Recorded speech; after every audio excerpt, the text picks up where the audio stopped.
The first thing you notice about Michael Olise is the quiet. In an era of footballers curated for social media, where every celebration is choreographed and every interview scripted for maximum engagement, Olise moves like a ghost through the noise. He deletes his Instagram posts after each game, replacing polished action shots with pixelated, blurry frames that look like they were captured on a 1990s television. No captions, no audio, just the aesthetic and the name. Born in Hammersmith, London, on December 12, 2001, to a Nigerian father and a French-Algerian mother, Michael Olise was never destined for a conventional path.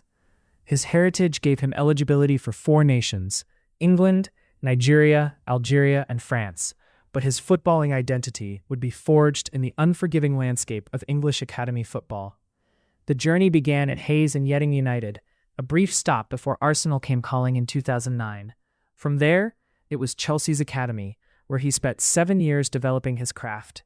At Chelsea, the raw materials were evident: languid stride, the weight of pass, the ability to manipulate a football like a conductor commanding an orchestra. But at 14, Chelsea released him. Manchester City took a chance, but history repeated itself. They too let him go. 2 releases. 2 rejections. Most young players would have been broken by the message: "You're not good enough." But Olise possessed something that no coach could teach: an unshakable self-belief that bordered on defiance. He wasn't just unbothered, he was unfazed. In 2017, Reading offered sanctuary. It was in their academy that Olise began to rebuild, his talent simmering beneath a surface of quiet intensity. The rejection had not diminished him. It had sculpted him. The nonchalance was armor. The silence was power.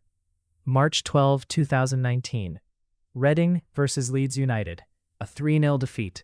Nothing special about the result, but everything special about the moment.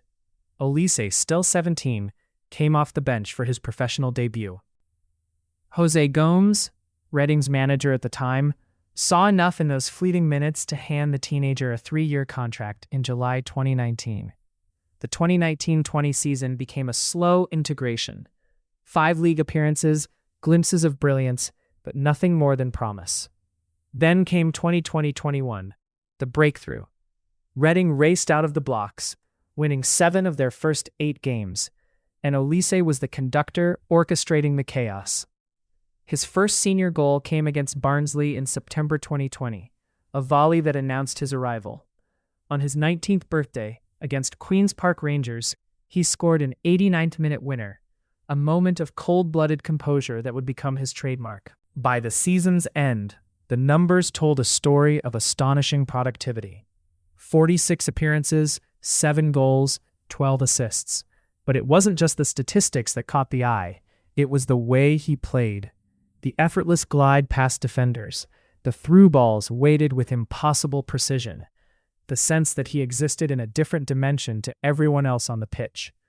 His performances earned him a hat-trick of honors: EFL Young Player of the Season, Championship Team of the Season, and PFA Championship Team of the Year. Veljko Paunovic, his Reading manager, sat him down with a 7-page document detailing his development, areas for improvement, tactical nuances, and the challenge to become more ruthless in front of goal. Michael was a cool kid, Paunovic later recalled. He was very quiet. He would observe. He was focused. It's not like he was looking around the room. July 2021. Crystal Palace activated Olise's $8.37 million release clause. The first signing of the Patrick Vieira era, a statement of intent. A 19-year-old with magic in his feet and mystery in his soul. His Premier League debut came on September 11, 2021, against Tottenham Hotspur, a 3-0 victory at Selhurst Park. He entered as a second-half substitute, a fleeting cameo that hinted at what was to come. A month later, against Leicester City, he scored his first Palace goal, a thumping volley in a 2-2 draw that showcased his technical brilliance. In doing so, he became Palace's youngest Premier League scorer since Clinton Morrison in 1998. November 6, 2022. A 94th-minute winner against West Ham United at the London Stadium, a goal that would later be voted Palace's moment of the season. In the aftermath, a Sky Sports reporter approached him for an interview. The exchange became legendary. "Just talk us through it." "Through what? The goal?" Olise replied, deadpan. "I think Wilf passed me the ball. Shot, scored. No celebration, no emotion, just the facts." Then came January 2023. Manchester United visited Selhurst Park. Deep into stoppage time, with Palace trailing 1-0, Olise stepped over a free kick on the edge of the box. He curled it beyond David De Gea with such precision that it felt like physics had been rewritten. The Premier League Goal of the Month award followed. Palace fans called it their goal of the season. April 9th, 2023. At Elland Road, Palace demolished Leeds United 5-1. Olise registered 4 assists. He became the youngest player in Premier League history to record 3 assists from open play in a single match. By the end of the campaign, he had 11 assists, more than any Palace player in a single Premier League season. Only 3 players in the entire league had more. No under-21 player in Europe's top 5 leagues could match his creative output. He was named Palace's Players' Player of the Season and Goal of the Season. In August 2023, despite intense interest from Chelsea, Olise signed a new 4-year contract with Palace. The loyalty was unexpected. The decision was deliberate. The 2023-24 season was defined by injury and brilliance in equal measure. A hamstring problem sustained on international duty and a serious setback against Brighton in February disrupted his momentum. But when he played, he was transcendent. In just 19 Premier League appearances, Olise scored 10 goals and contributed 6 assists, his most prolific attacking returns yet. The highlight came on May 6, 2024, against Manchester United at Selhurst Park. Palace won 4-0.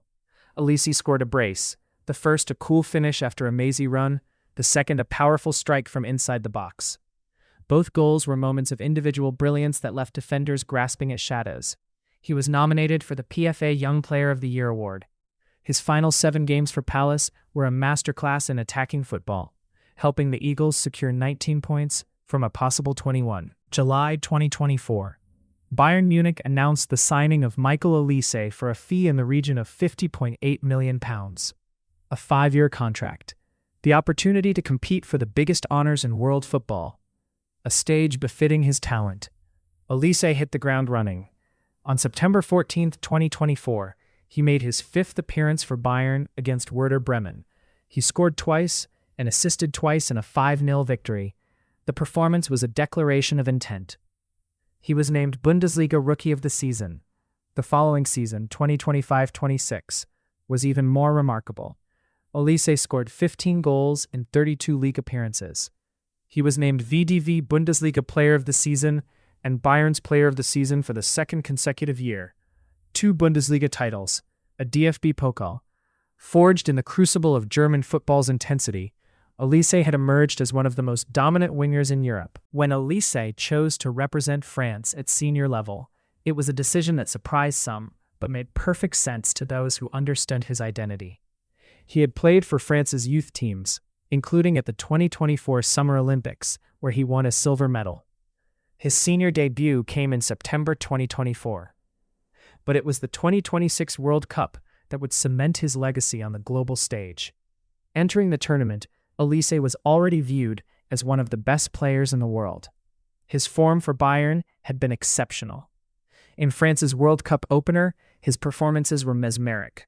Through the group stages and knockout rounds, he topped the tournament's assist chart with 5 assists in just 4 matches, including 2 against Sweden in the round of 32. Fans crowned him Mr. Nonchalant. The boots matched the kit. The nonchalance was art. The football spoke volumes. Shot, scored. That's all that needs to be said. The rest is for history to decide.